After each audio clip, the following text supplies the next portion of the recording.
We're rocking from Cleveland, Ohio, and this is CSI 2025. Let's get into it. Welcome to What the RFI. I'm Matt Brennan, and this is the podcast all about CA. But today's a little bit different because I'm joined with Holly and Dean. Dean, why don't you introduce yourself and kick it off? Well, Dean Moylanen. Yeah. I'm here representing Noble Company. I have been with the company for 27 years. I am the red-haired stepchild who lives in Las Vegas, Nevada. Nice. Everyone else in the company, well, most of the company lives back in Spring Lake, Michigan. But I'm out on the West Coast, and it's the CSI event is always a fantastic event. And we do primarily Division 9 waterproofing, which means there's tile, stone, water, and a drain. So think of shower pans, back of the house food prep, health clubs, hospital facilities, wherever there might be exterior decks. Great company to work for, owned and operated solely here in the USA. Nice. Yeah. So, it's always I think it's a privilege and an honor to be at these CSI events. 100%. Holly, tell us about you. So I'm Holly Gottfredson. I'm the owner and president of Finishing Dynamics and American Metalcraft. We do mainly Division 7, but also 5 and 10, and do rain screen systems, perforated panels, ornamental metal, brake metal, column covers, and all types of custom exterior fabrications. Nice. It's a lot of fun. I've been in the business for a little over 2 decades and started with CSI in 2018 and have really just come to love the organization as a whole. I really enjoy the events that CSI provides and it's been an honor and so much fun to be part of the local chapter as well as the region. Right. And of course, here we are in nationals. And nationals, yeah. And what I guess with you keep coming back, and I asked this question to the earlier show that I did and everything. What brings you back? What is that one thing that lights your fire to, you've been coming here for a long time? Honestly, it's reconnecting with people. I have made so many great friends, and my first trip around the sun, as it were, when I first went to the national conference, I was a little nervous. I knew people from my region and from my chapter, but I didn't know a lot of people here. Yeah. And everyone was so welcoming and so kind. And so it's almost like old home week now. I get to go and reconnect with all my friends and then make new connections. So it's really been great. And that's really why I come back every year. Awesome. Very cool. So from any highlights right now from the conference particularly? Well, I think I'm starting to see a little more optimism, a little more positivity. I think, with a new president and a new government leadership, I think people are waiting to see what's going to pan out. Yeah. And it seems like a lot of money that was on the sidelines for developing these new projects. Yeah. People have got to build them because the cost of construction is only going to get more expensive. So I see people getting off the fence and living in Las Vegas, we're starting to see some really exciting projects come out of the ground. Oh, very cool. And we won't get into the politics side and everything. You already introduced it, of course. But are you fine? Because again, I'm on the other side of the border. So we saw the steel tariffs before and how it impacted us. And we didn't quite know. Now we're kind of, round 2, we kind of got to see, people built in their contracts. If that did tariffs come in, they automatically got with a difference. So it didn't really affect the project or the sub trades. Are you, with all the tariffs being applied, are you finding the projects getting stalled because of that? Or you're saying that we're kind of past that point now where we have optimism to move forward? Well, Holly, what have you seen down in I'm in out west, you're out in the southeast. So, what's going on out there? Yeah, I think there's been optimism around it for the most part. You've got people in a variety of camps. We dealt with the metal tariffs in 2017, 2018 timeframe when those first got introduced. And what we saw was domestic production coming back online. And so we've had several years for that to slowly increase.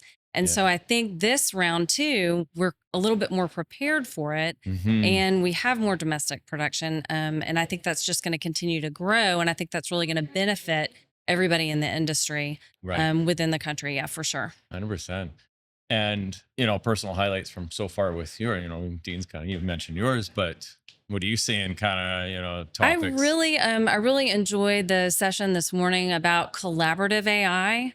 SpecLink presented that, and I thought that was really interesting. It was kind of a different perspective with the use of AI. Yeah. And I also really enjoyed the RCAT presentation, Cool. just a little bit, diving a little bit deeper into marketing and sales and some of the things that may look good on the surface that product reps and building product owner manufacturers do, and the things that they can do a little bit differently and a little bit better.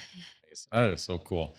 And industry trends, not just about kind of what we're kind of optimism and all that, but like diving into specifications, right? And we can definitely probably talk about RFI horror stories. The podcast is about CA and hearing those. But what do you, I guess, kind of listeners that do listen, that they're always trying to practice and be better with their drawings, their specifications, any kind of bold advice that you would, from examples, real life examples that you have faced from, both Division 7 and Division 9 and everything, you can open up. There's a lot of we can go ways. There's, I think you may have the mother of all RFI horror stories. Yeah. It took place in Las Vegas, 4-star, multi-thousand room casino hotel. Yeah. And they decided at the 11th hour, they were going to change the waterproofing. So they had it all designed, had it all ready to go. Bid out. And then the change. And of course, things happen in construction. People will propose alternate, sometimes less expensive methods. But this one they kept under the rug, and they replaced a highly effective and high-performing CPE sheet membrane system with a very inexpensive liquid membrane system. Now, there's nothing wrong with liquid membrane systems if they're put in correctly. But you need to let, when this whole problem came to light, the facility manager still thought the sheet membrane was what was on the project. No one had ever told anyone they were making this. That they made that change. So no RFI. Wow. Yeah. Oh. No nothing. So nothing contractually, I think, too. Well, in a sense that they should have obviously ran it up the food chain. Hey, yeah, you specified this. We want to use this. Here's our alternate proposal. Yeah. Whatever you need to get that done. They didn't do that, and so this ended up being a multi-million-dollar rip and repair. Oh my gosh! Yeah. Everything in the wet areas had to be torn out. That's horrible. It's sad, really. Yeah, it is sad because, like, again, when you're doing the first time once, like, again, I've been in a scenario where we had to pull drywall because they didn't install the right backing board or something like that, and it sucks. Thankfully, at the end of the day, that was covered by title. But when they've installed something and then they realize, oh shoot, the pipes, they installed the wrong height, and then they have to go back and rework it. Well, where the area they kind of go back and draw that magic line, now there's a controlled joint where it's not the same, right? And it sucks because you're like, we had this coordinated, we had this plan, we made an executive decision, it was the right decision, and then someone decides to make a change. And Las Vegas, the whole concept of fast track construction. Yeah. When literally people were operating under premises like, okay, we think we're going to do this, we think we're going to do that, but we're in a hurry, so go ahead and start. Well, we literally had like stairways going to nowhere. Yeah. People who were building this part of the project didn't know the other people were doing that, and so I think that whole fast track design concept is kind of bit the dust because there were some pretty expensive backlashes. Yeah, no, 100%. Oh, that's unfortunate. Like, Holly, any horror stories without naming names, getting yourself into trouble? Yeah, I mean, I wouldn't say it was a horror story. It was more just frustrating than anything else. We were basis of design. We were selected. We got all the phone calls, provided bids. Yeah. The installer we went with got awarded the project. We were good to go. We got a purchase order, and then the architect decided and realized that what they had specified didn't match the rest of the renovations, which was what we were supposed to be providing. And so they wound up going with a completely different metal and a completely different panel because they didn't realize that until after the fact. So it was disappointing, to say the least. So did you, like, in that particular moment, like, did you guys get involved, like that call, like, hey, I'm the architect, I'm going to change this whole, just FYI, or was it just too late when it came in? Well, it was really too late when they realized it. I mean, we had already we had done quite a bit of work and had already started looking at, shops and all of that. Yeah. And then we understood from our customer that they were going to have an emergency meeting because something had come up. And out of that meeting was basically we specified the wrong panel Right. to match the rest of the existing campus. So, it was disappointing, but Yeah. things happen. Things happen, and I kind of between the two, like I think I've talked about before, like communication is so key, Yeah. right? And the simple acts of picking up the phone and saying, "I'm thinking about something. I'm not making any drastic changes right now, but I'm just thinking about something." And we've talked on the show, we've talked with others, and it's like trusting your reps, Yeah. like serious, in that respect, because you live and breathe everything about the metal panels, Mhm. waterproof membrane, everything. You know way beyond that, and that's your specialty, and From the that's sublime to the ridiculous, yes. exactly. And I guess any advice or input on that? Well, I think, with the advent of smartphones, AI technology, Mhm. the way we can communicate has gotten so fast and so rapid. Yeah, And that can be a plus and sometimes a minus yeah, because, I've seen literally on job sites where the subcontractor will ask the general, hey, what are we doing over here? And the general says, well, just go ahead and I'll send me a change order. And, sometimes that works, but, with the advent of smartphones and video, that subcontractor probably, could you make sure you say that loudly enough so my phone can pick this up? Because we've also seen, I'm sure it happens everywhere, where you tell the general, I'm going to do this work, and oh yeah, go ahead and do it. And when it bills a change order, and then when the time to get the bill paid, we really didn't authorize that, or you should have waited for an official. There's a lot of ways you can save money on a project. And of course, one of the ways, and it's actually a practice, which I find stunning, is to literally take a subcontractor's bid Mhm. or his bill and say, well, we're only going to pay you 85% of that bill. Yeah. And if you don't want that 85%, we'll see you in court.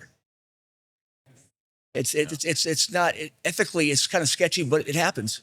Yeah. Not all the time. I'm not saying it's a widespread practice, but I've seen contractors really get put up against the wall financially because Yeah. they couldn't get paid what they were supposed to get paid on some of these change orders. And you mentioned AI, and it's right. And I use it every day. I play with it. I use it for the podcast, of course. Right. Sometimes emails. Like how do you want? And it's just an assistant in that sense. But and I say this with is don't trust the damn thing, because Yes. I've been times it's pulling me out and I've put my foot in my mouth so bad, and I was just like, where did you see that? Like, what the heck are you talking about? And I'm like, oh, Matthew, don't trust it. Like, still do your due diligence. And I from the CA side, I'm seeing software review drawings and shop drawings and compare, like, it's some really cool stuff. But again, you can't just be like, oh, it doesn't meet specs, boom, send it away. Hold on. That's a fast track. Raise the red flag. Yep. Get into it and see why. Well, I mean, what you were talking about earlier, I think goes back to what my answer is, which is trust your reps and pick up the phone and talk to somebody. I feel like if we are doing our jobs properly as manufacturers and building product reps, we are engaging with people in a way that they will trust us and trust that Yeah. we are knowledgeable and we are giving them all the information that we can possibly give them in order to help them have a successful project. Yeah. And I feel like if we come from that perspective and offer ourselves as a resource rather than saying, hey, buy my product, I Mhm. think we'll be more apt to get those phone calls, which will help everybody in the process. Yeah, exactly. Coming from a sales background, 15 years ago, I was tasked with the architectural division of our company, okay? Okay. Which was talk about earn while you learn. Mm. Because I came from the sales side, Western regional manager, national sales manager, nothing wrong with that. But you have to approach the design community far differently. If you use the same tactics and techniques you might use with a contractor or a distributor or a sales rep, it just won't fly. I mean, it's a whole different tempo. You have to think about the medium and long range Yeah. implications of what you're doing, because it's very rare you're gonna, and I call these people 90-day wonders. You know, Yeah. they don't understand the architectural community. They jump into it thinking, well, I'm going to show them how to do this, and 6 months later they're out of a job because they hacked everybody off. Yeah. Yeah. Do you find with the type of jobs, is there a particular style of job you like? Like I like stip some tenders, right? Because again, we've designed the BMW, we've got everything, we've got the right panels because I've done my homework, we've contacted, we've touched base, we've got the right, weather membranes, everything, for the showers, etc. It's all done. And then it goes out to bid and tender. Yes, there's going to be a request for alternates, and I hate alternates, and that's exactly why I hate alternates. Because that story that you share, that's exactly why. Because it's so fast paced, and it's like second guessing, and then you just miss an angle because it's out of the blue. You haven't had the time to invest in that kind of stuff. So I like that particular style jobs. But for yourselves, are you enjoying like a performance-based one, or do you like the stip song? The public projects that are specifying the products and going with it. So I'm a creative fine arts person. And Okay. so I tend to like the more challenging work because of the artistry that it allows for the products that we provide. Yes. So I love anything that uses custom perforations, custom cutting. Nice. Yeah. There's a lot of that. We're doing a lot of parking garages, Cool. Yeah. and that's really been a lot of fun because we've been able to come up with some pretty amazing screens Mhm. that look great with the rest of the campus. Yeah. That just, they blend in, but they also stand out in their own special way. Yeah. And so I really enjoy that. Yeah. We just finished a project in Wisconsin where we had 3 different perf patterns on one panel, which is Okay. that can be challenging to do Yeah. and do it successfully. And the way that we had it bent and the flanges and all the design work that we Cool. did, and it's, a couple of different colors, really turned out nice. So Awesome. I do like the more complex projects Mhm. because it Yep. really I can feel the vision of what the architect and designer are thinking about, and then we come in and help them Yeah. realize that. And there was one project we did with perforated screens and everything, and it was really cool because it was a re-envelope of a public theater. It was tied to a Mm, school, yeah. and it was all stucco around the building. And Frank Geyer, our client at the time, he's like, Matt, what are we gonna do with this? I'm gonna rip down all the cladding. It's leaking. We got to do it. It's part of the seismic upgrade we're doing. He was about to, he's like, do you want to just put corrugate? I'm like, hold on, let's do a concept. And that's where we play with the concept. We took the fly tower. We originally proposed that we would do a nice video screen and the kids could do their work with this photography. In the end, the teachers bailed out, unfortunately, which was really cool. But the Wow. architecture was still there, and we Yeah. did the perforated screens and we did the up light in between it. And like, it's and it wasn't even that artsy compared to the stuff I have seen out there in respect to, like you said, playing with the panels. And Yeah. was there one particular project that really stood out, or is that the one, or is there one that you're like, oh my goodness, this is my favorite to date? Well, there was a particular project we did. As you can, Dean brought his guitar. I do a little bit of music on the side Yeah. too. And it was a creative arts center.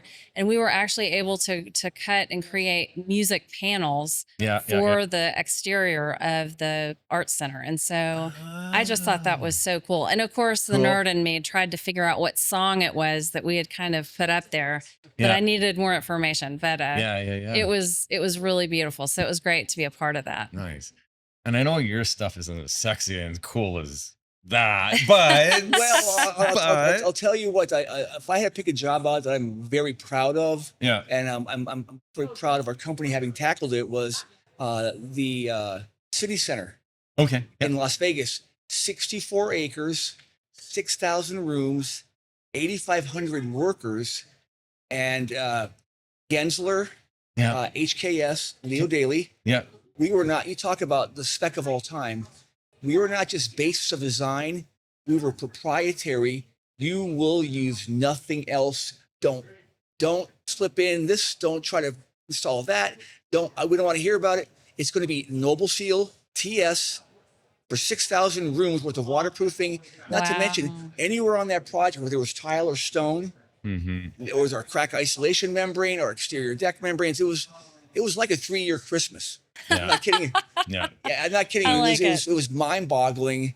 And it really vaulted our company into a different atmosphere because, we're kind of a boutique company. We have much larger competitors, and they're all worthy competitors. The reason we do as well as we do, we have some proprietary components to our systems Yeah. that literally I can't believe no one's reverse engineered it or knocked it off. Yeah. Knock on wood, knock on my guitar here. Yeah. It's just, I call it a cult of contractors and architects and spec writers who dive deep enough into our product to know that it's very singular. Mm-hmm. And so it's very rewarding when we get those kind of projects actually based on performance, not on whatever you might use to put your ball forward. We rely primarily on the quality of our products. And Yeah. it keeps things simple. Yeah. No, very cool. Now, the word guitar has come up a few times. Holly mentioned, Dean, you just mentioned guitar. Yeah. And this is a first for the podcast. Okay. Let's just be really clear. Okay. This is a milestone because we've never had a live musician or a live, song on this. And for the ones that are watching on YouTube, then great. Then, hey, they're going to see this. But Yeah. for the ones that are just listening to those podcasts, you're in for a treat because Dean has brought his guitar, and I have seen you perform when we first met last year.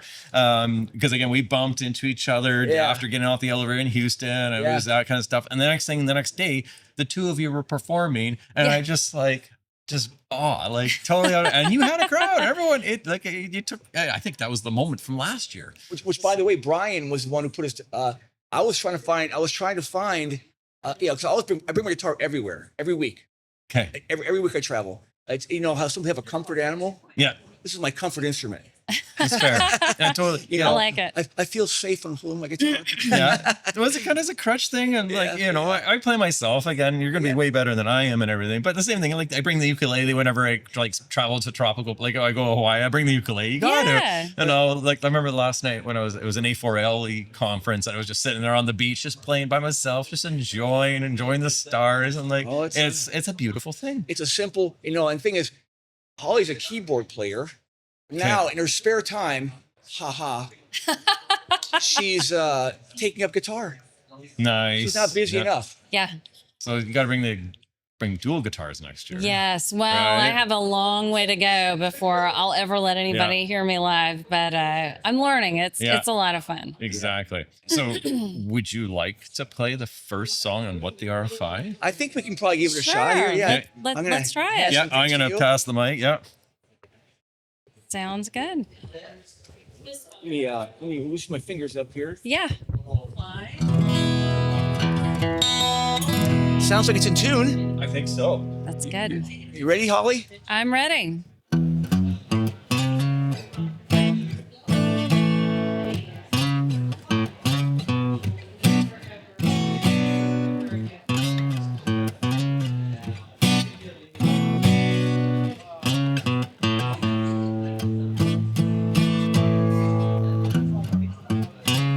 Used to spend my nights at a bar room. Liquor was the only love I've known.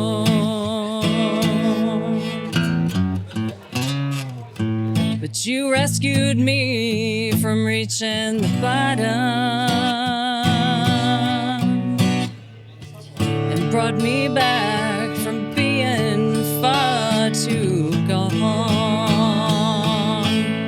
You're as smooth as Tennessee whiskey. You're as sweet as strawberry wine. You're as warm as a glass of brandy. And honey, I stay stoned in your love all the time. I've looked for love in all the wrong places. Found the bottom of the bottle's always dry.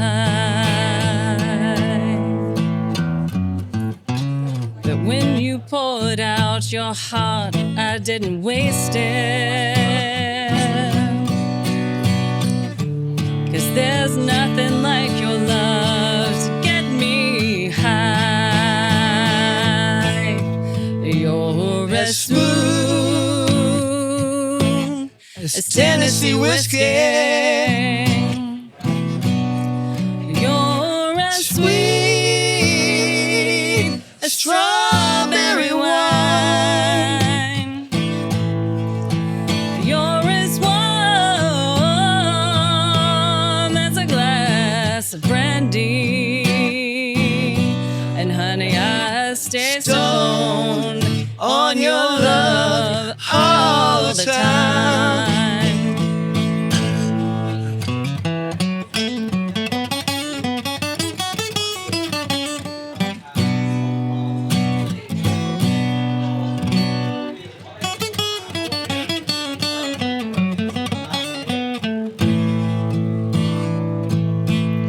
You're as smooth That's as Tennessee whiskey.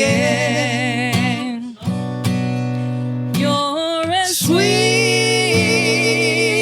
as strawberry wine. You're as warm as a glass of brandy. Honey, I stay stoned on your love all the time. You're as smooth as Tennessee whiskey. Tennessee whiskey. Tennessee whiskey.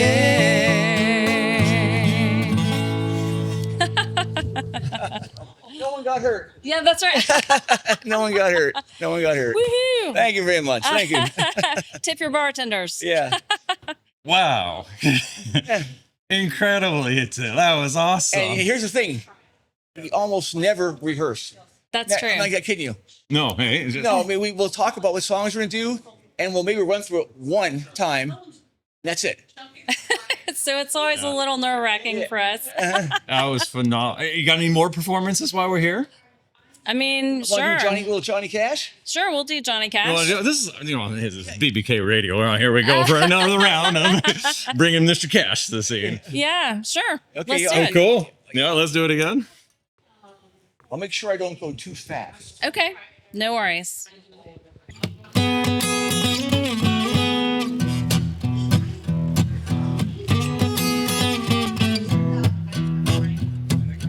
Love is a burning thing, and it makes a fiery ring. Bound by wild desires, I fell into a ring of fire. I fell into a burning ring of fire. I went down, down, down, and the flames went higher. And it burns, burns, burns. The ring of fire, the ring of fire.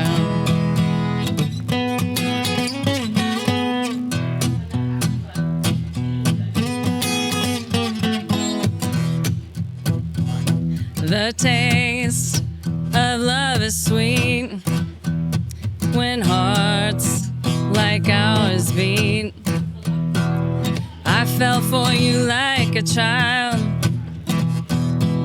Oh, but the fire went wild. I fell into a burning ring of fire. I went down, down, down, and the flames went higher. And it burns, burns, burns. The ring of fire, the ring of fire. I hear that train a-coming. It's coming around the bend. And I ain't seen the sunshine since I don't know when. I shot a man in Reno just to watch him die. And when I hear that whistle blowing, I hang my head and cry. I fell into a burning ring